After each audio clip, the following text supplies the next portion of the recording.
உங்களுக்கு முன்பாக இருக்கிற பர்வதங்களை தேவன் சமபூமியாக மாற்றப் போகிறார். கர்த்தருடைய வார்த்தை இப்படியாக சொல்லுகிறது, பெரிய பர்வதமே நீ எம்மாத்திரம், செருபாபேலுக்கு முன்பாக நீ சமபூமியாவாய்.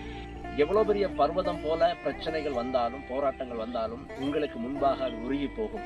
கர்த்தராகிய இயேசு சொல்லுகிறார், இந்த மலையை பார்த்து பெயர்ந்து நீ சமுத்திரத்துல போ அப்படின்னு சொன்னா அது பெயர்ந்து போகும். எனக்கு பிரியமானவர்களே, இன்றைக்கு உங்களுக்கு முன்பாக இருக்கிற பிரச்சனைகளை பார்த்து நீங்க பேசுங்க. நீங்க பேசும்பொழுது அற்புதம் நடக்கும். நீங்க ஒரு செருபாபேலா இருக்கிறீர்கள். உங்களுக்கு முன்பாக இருக்கிற எவ்வளவு பெரிய பர்வதமாக இருந்தாலும் அது இயேசுவின் நாமத்தினால விலகி போகும். உங்களுடைய அற்புதம் தேவனுடைய வார்த்தையில் இருக்கிறது, உங்களுடைய நாவில் இருக்கிறது. கர்த்தருடைய வார்த்தையை எடுத்து உங்களுடைய நாவின் மூலமாக நீங்க பேசும் பொழுது அற்புதங்களை பார்ப்பீர்கள். பிரச்சனைகள் மாறும், போராட்டங்கள் மாறும். ஒருவேளை பர்வதம் மாதிரி நிக்கலாம், இது எப்படி மாற போகுது, இதுல இருந்து எப்படி ஒரு விடுதலை கிடைக்க போறது, இந்த பர்வதத்தை தாண்டி நான் எப்படி போக முடியும், எனக்கு ஒரு எதிர்காலமே தெரியலையே, என் வாழ்க்கை எப்படி முடிய போதோன்னு நீங்க நினைக்கலாம்.